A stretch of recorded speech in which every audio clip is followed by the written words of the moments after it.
ইরফান মায়রাকে নিজের থেকে সরানোর জন্য ধাক্কা দিতে গিয়েও থেমে যায়। মায়রা পুরো শরীরের ভর ছেড়ে দেওয়ায় ইরফান ভ্রু কুঁচকাল। ডান হাতে মায়রার মাথা ঠেলে তার বুক থেকে সরিয়ে মায়রার মুখপানে তাকায়। তার ঘরে গিয়ে যে থাপ্পড়টা দিয়েছিল এর ফলে মায়রার বাম গাল হালকা লাল হয়ে আছে। ইরফান ফোঁস করে শ্বাস ফেলল। সেন্স হারিয়েছে কেন বুঝল না। তীক্ষ্ণ চোখে বেশ কিছুক্ষণ মায়রার মুখপানে চেয়ে রইল। ইনায়ের দিকে তাকিয়ে কণ্ঠে বিরক্তি ঢেলে বলে, এই স্টুপিডকে ধরবি নাকি ফেলবো?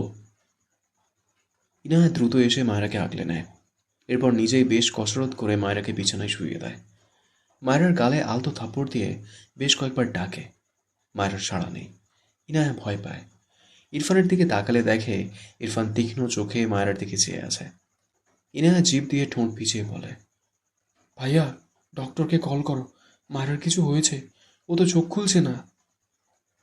ইরফান বিরক্ত হয়ে পিছন ফিরে যেতে যেতে বলল, জাস্ট 2 মিনিটস, রেডি হয়ে বাইরে আয়, আমার লেট হয়েছে। ইনায়া ভাইয়ের নির্লিপ্ততায় ভীষণ বিরক্ত হয়। মনে মনে রাগও হয় খুব। একটা মানুষ অসুস্থ হয়ে অজ্ঞান হয়ে গিয়েছে, তবুও তার ভাইয়ের মনে একটুও দয়া মায়া নেই। কণ্ঠে কিছুটা রাগ নিয়ে পিছন ফিরে বলল, তোমার প্রবলেম কি ভাইয়া? দেখছো একটা মেয়ে অসুস্থ আর তুমি হেয়ালি করেই যাচ্ছ। আসলেই তুমি পাষাণ হয়ে গিয়েছো। ইরফান দাঁতে দাঁত চেপে ইনায়ের দিকে তাকালো। ইনায়া ইরফানের দৃষ্টি দেখে ভয় পেয়ে আমতা আমতা করে বলে, ডক্টরকে একটা কল করো অন্তত, প্লিজ। ইরফান গটগট পায়ে এগিয়ে এসে রেগে বলে, ওর বাঁদরামি না দেখে কলেজ যাবি না? ইনায়া বিরক্ত হলো। মানছে আয়রা চঞ্চল, এর জন্য সেন্সার হিসেবে বলে তাকে সুস্থ করে জাগিয়ে তুলবে না। ইরফান হঠাৎই মায়ের হাত ধরে জোরে টান দিয়ে বসিয়ে দেয়। মায়েরা ধরফর করে চেঁচিয়ে বলে ওঠে, ও আপু, আমার হাত খুলে গেল, হাত খুলে গেল, আমার হাতকে বাঁচাও, বাঁচাও। ইনায়া চোখ বড় বড় করে তাকায় মায়ের দিকে। মায়েরা তো অজ্ঞান হয়ে গিয়েছিল। ইরফান শক্ত চোখে মায়ের দিকে চেয়ে আছে। দৃষ্টি ঘুরিয়ে ইনার দিকে তাকিয়ে রেগে বলে, সেই, এই তোর স্টুপিডের বাঁদরামি। মায়েরা ইরফানের দিকে তাকিয়ে ঢোক গেলায়। বিড়বিড় করে, একটু নাটক করেও শান্তি নেই। কথাটা বলে ইনার পিছনে বৃথা লুকানোর চেষ্টা করে। ইরফানের বিরক্তির মাত্রা পেরিয়েছে। ইনার দিকে তাকিয়ে রাগান্বিত স্বরে বলে, 2 মিনিটের 1 সেকেন্ড লেট করলে তোকে শুলে চড়াবো আমি। আর এই স্টুপিডের আশেপাশে যদি দেখেছি তো একটা থাপ্পড়ও মাটিতে পড়বে না। মায়েরা ইনায়া দুজনেই কেঁপে ওঠে। ইনায়া দ্রুত বিছানা থেকে নেমে তার ঘরের দিকে দৌড় লাগায়। মায়েরা ভীত স্বরে চেঁচিয়ে বলে, আপু, আমাকে নিয়ে যাও দয়া করে, আমার সামনে বাঘ, বাঁচাও বাঁচাও। ইনায়া অসহায় চোখে পিছন ফিরে তাকায়। ইরফানের দিকে তাকালে ইরফানের দৃষ্টি দেখে আর এগোয় না। সেই লেট করলে থাপ্পড় তো তাকে খেতে হবে, তাই দ্রুত তার ঘরের দিকে পা চালালো। এদিকে মায়েরা ভয় পাচ্ছে। কতগুলো বেফাঁস কথা বলেছে, আবার অ্যাক্টিং করে ওই লোকের গায়ে পড়েছিল। এখন তার কি হবে? নিজেকে গুটিয়ে নিয়ে ধীরে ধীরে সামান্য মাথা তুলে ইরফানের দিকে চায়। ইরফানের দৃষ্টির নড়চড় নেই। মায়েরা জানে এই দৃষ্টি মানে তাকে এখন ধোয়ার পরিকল্পনা করছে। মায়েরার মনে পড়ে এই লোকটা ইনায় আপুকে তার সাথে মিশতে নিষেধ করেছে। নিজের মাঝে জমানো ভয় সাময়িক পালিয়ে গেল। মায়েরা হঠাৎই রেগে বলে ওঠে, আপনার এত বড় সাহস, আমার সাথে আপুকে মিশতে নিষেধ করছেন? আপনি জানেন মুভি গল্পের কত নায়ক পাগল থাকে? আমি না হয় আপনাকে সেরকম পাগল বলেছি। আর আমি যেহেতু আপনারই বউ, তাই একটু অ্যাক্টিং প্র্যাকটিস করছিলাম। আপনি তো দেখছি আসলেই মূর্খ। ইরফান ঘর থেকে বেরোনোর জন্য দুপায়ে গিয়েছিল। মায়েরার কথা শুনে তার পা থেমে যায়। রাগে বিরক্তিতে নিজের মাথার চুল টেনে ধরল। আর নিতে পারছে না একে।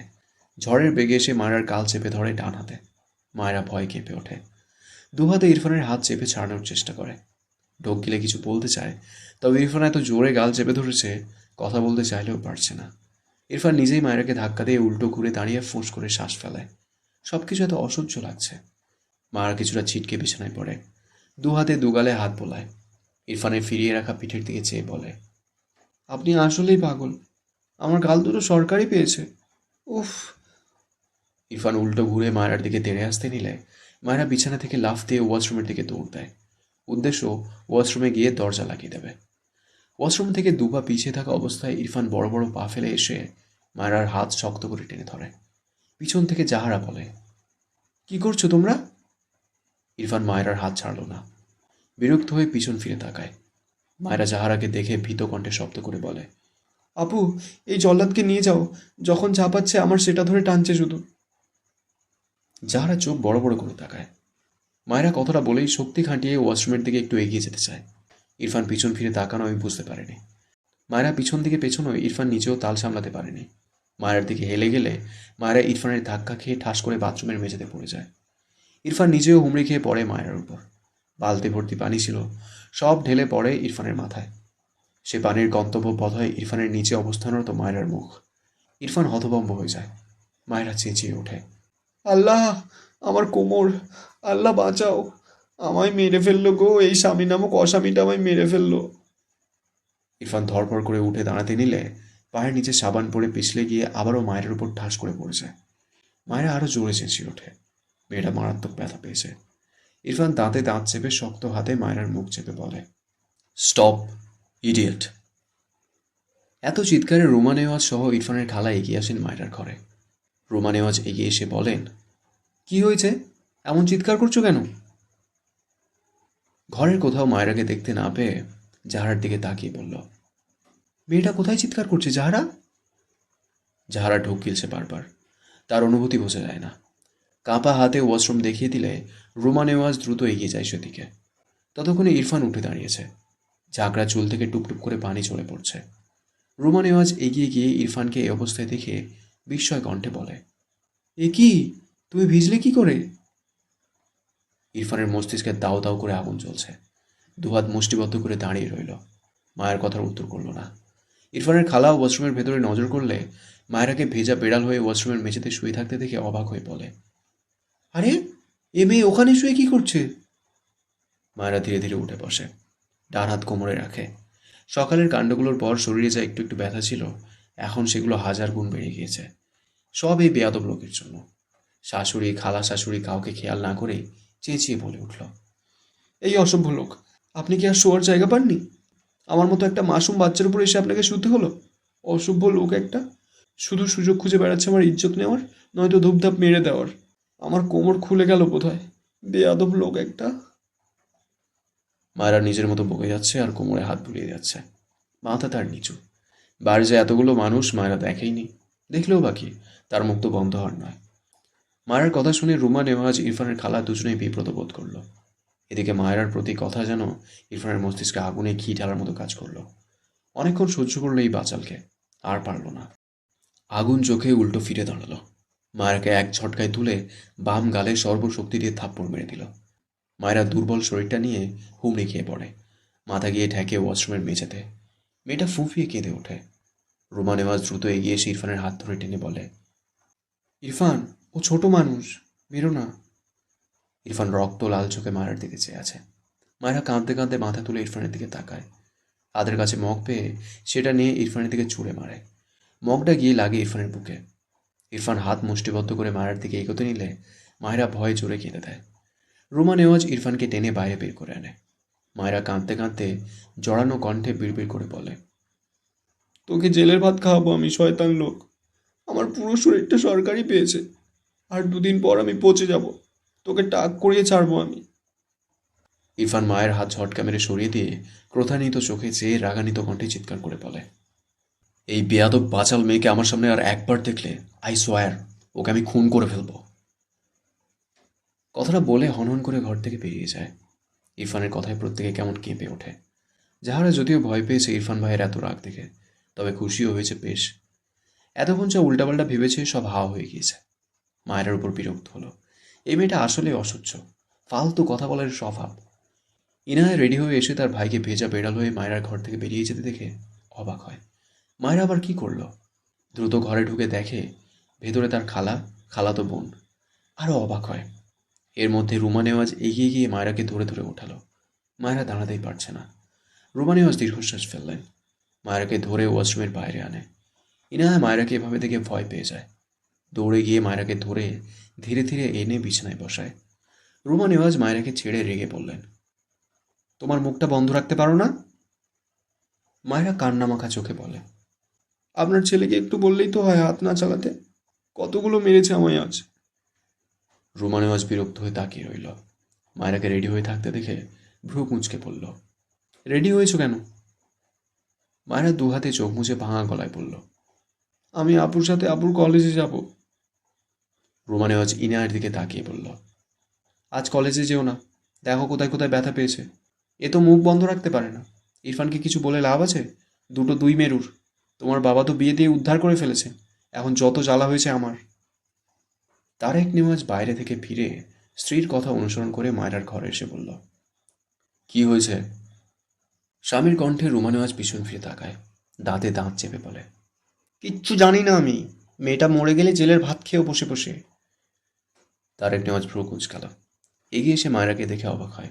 চোখ মুখ লাল হয়ে আছে, কেঁদেছে বোঝা যাচ্ছে। দুগাল অসম্ভব লাল হয়ে আছে। রুমা নেওয়াজ আর কিছুই বলল না। তার অসহ্য লাগছে সব। তিনি খুব ভালো করেই জানেন তার ছেলে কেমন একরোখা। এজন্য বিয়ের আগেই স্বামীকে বারণ করেছিলেন। কিন্তু তার স্বামী তো আরেকজন, কেউ তার কথা শোনে না। এখন তার বাসায় পড়ে পড়ে একটা মেয়ে এভাবে মার খাচ্ছে আর সে দেখছে। ব্যাপারটাই তিনি যেমন বিরক্ত তেমনি আহত। তারেক নেওয়াজ গম্ভীর মুখে মায়ের দিকে চেয়ে থাকলো কিছুক্ষণ। এরপর গম্ভীর গলায় প্রশ্ন করে, ইরফান তোমায় আবার মেরেছে আম্মু? মায়েরা চোখ তুলে তাকায়। তারেক নেওয়াজের গম্ভীর গলা শুনে মায়েরা অবাক হয়।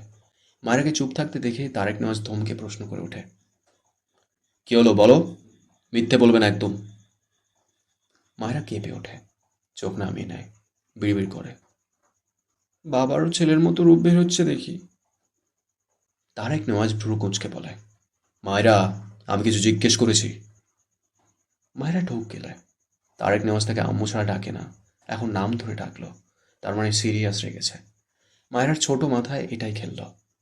মাথা উপর নিচ করে সম্মতি দেয়। ইরফান তাকে মেরেছে। তারেক নেওয়াজের রাগে কপালে রগ ফুলে উঠল। আর একটা কথাও বলল না।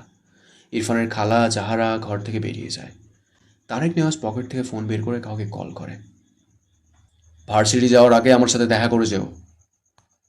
শুদ্ধ একটা ক্যাফের দিকে যাচ্ছিল। সে আর ইরফানের যাওয়ার কথা। একজনের সাথে মিট করার কথা আছে। এরপর সেখান থেকে একসঙ্গে ভার্সিটি যাবে। এজন্য আগে আগে বেরিয়েছিল। মামার কথায় অবাক হয়। নীরবে সম্মতি দিয়ে কল রাখে। এরপর ইরফানের নাম্বারে কল দেয়। ড্রাইভ করতে করতে বেশ কয়েকবার ইরফানকে কল করলো। ফোন তুলল না। শুদ্ধ ভ্রু কুঁচকাল। কি হয়েছে? মামার কণ্ঠ যদিও গম্ভীর, তবে আজ একটু বেশি অদ্ভুত ঠেকল। ইরফানও কল ধরছে না। খানিক চিন্তা হলো। ফোন রেখে গাড়ির স্পিড বাড়ায়। ঘর থেকে সবাই বেরিয়ে গেলে মায়েরা ইনায়াকে বলে, আপু, বাবা কি অনেক রাগী? ইনায়া মলিন মুখে বলে, কিছুটা।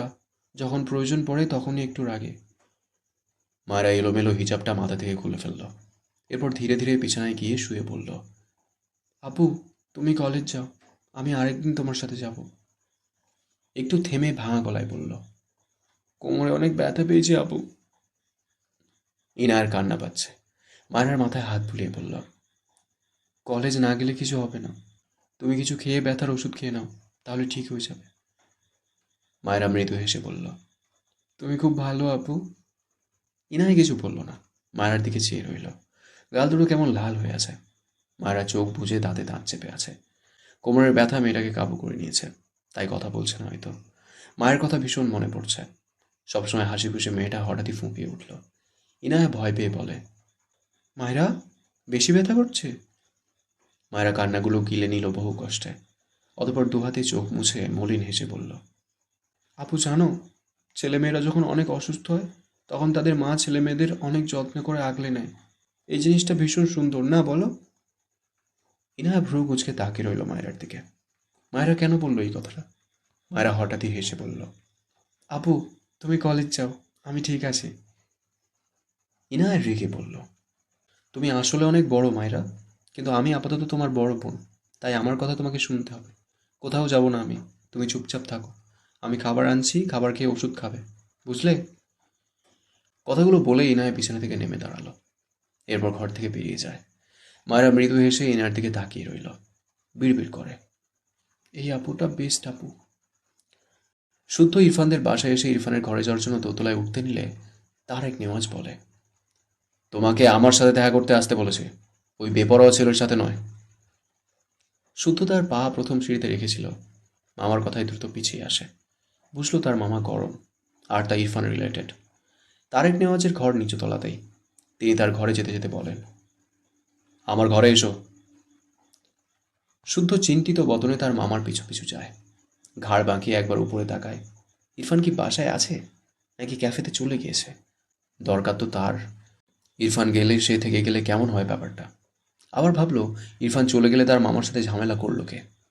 ভাবনা নিয়ে তার মামার ঘরে প্রবেশ করে। তারেক নেওয়াজ গম্ভীর গলায় বলে, তোমার বাবার অনুপস্থিতিতে তুমি আমাকে তোমার গার্ডিয়ান মানো, তাই তো শুদ্ধ? মামার কথায় অদ্ভুতভাবে তাকালো শুদ্ধ। হঠাৎ এভাবে কথা বলছে কেন মামা? চিন্তা নিয়েই মৃদু হেসে পড়ল, জি মামা, অবশ্যই। তারেক নেওয়াজ এবার খানিকটা ঠোঁট বাঁকিয়ে হাসল। অতঃপর বলল, তা বেশ, তবে আমার কথা মানতে তোমার কোনো প্রবলেম নেই, তাই তো? শুধু ভ্রু কুঁচকে তাকিয়ে রইল। এবার তার বেশ ভালোই চিন্তা হচ্ছে, কি মানতে হবে তাকে। সে কিছু বলার আগেই তারেক নেওয়াজ উল্টো ঘুরে পিছনে দুহাত একসঙ্গে বেঁধে পড়ল। তোমার জন্য মেয়ে ঠিক করেছি আমি। তোমার মায়ের সে মেয়েকে ভীষণ পছন্দ, তাই তার মতামত নেওয়া আছে। আর তুমি তো বললেই আমাকে তোমার গার্ডিয়ান বানাও। তবে আমার সিদ্ধান্ত ফিরিয়ে দেবেন অবশ্যই, তাই না? তারেক নেওয়াজের কথা শুনে শুদ্ধ চোখ বড় বড় করে তাকায়, বারবার ঢোক গেলে। তারেক নেওয়াজ একটু থেমে বলে, মেয়েটা মায়েরা, ইরফান ওকে কিছুতেই মানতে পারছে না, পারবেও না হয়তো। আর ওদের শুধু নামেই বিয়ে হয়েছিল। আমি ওদের ডিভোর্সের ব্যবস্থা করছি, তুমি বিয়ে প্রিপারেশন নাও। শুদ্ধ তার মামার প্রথম কথা শুনেই ভেবেছিল কোথাও বসা প্রয়োজন তার। এগিয়ে গিয়ে বিছানার উপর বসতে নিয়েছিল, কিন্তু দ্বিতীয় কথা শুনে তার বসার জায়গা আর বিছানায় হয়নি, ঠাস করে মেঝেতে পড়ে গিয়েছে। তারেক নেওয়াজ শব্দ পেয়ে পিছন ফিরে শুদ্ধকে মেঝেতে দেখে ভ্রু কুঁচকে বলল, তুমি নিচে কি করছো? শুদ্ধ কথা বলতে ভুলে গিয়েছে, বিস্ময় নিয়ে তারেক নেওয়াজের দিকে চেয়ে আছে। তারেক নেওয়াজ ভ্রু কুঁচকে বলল, ডিভোর্সের ব্যাপারে তোমায় কিছু করতে হবে না, আমি সব ব্যবস্থা করব। শুদ্ধ দ্রুত বলে, না না মামা, আমি থাকতে আপনি কেন কষ্ট করবেন? আমিই সব ব্যবস্থা করব, আপনি নিশ্চিন্তে থাকুন। দরজা থেকে ইরফানের গম্ভীর গলায় শক্ত কণ্ঠ ভেসে আসে, এখানে কি করছিস? শুদ্ধ চোখ বড় বড় করে দরজার পানে তাকালো। ইরফান রক্তলাল চোখে শুদ্ধর দিকে চেয়ে আছে। শুদ্ধ ঢোক গিলল, একবার তারেক নেওয়াজের দিকে তাকালো। তিনি তার ছেলের পানে রেগে তাকিয়েছে, তার ছেলে শুদ্ধর পানে। শুদ্ধ অসহায় কণ্ঠে বিড়বিড় করছে, আজ আমি অসহায় বলে বাবা ছেলের মাঝ থেকে আমায় কে বাঁচাবে? হুম? কেমন লাগছে তোমাদের প্রণয়ের অমল কাব্য? কমেন্ট করে অবশ্যই জানিও। পরবর্তী পর্বগুলো খুব শীঘ্রই চলে আসবে এই চ্যানেলেই, তাই চ্যানেলটা সাবস্ক্রাইব করে রাখতে পারো। দেখা হচ্ছে খুব তাড়াতাড়ি। ততক্ষণ সুস্থ থেকো, ভালো থেকো। Thank you so much.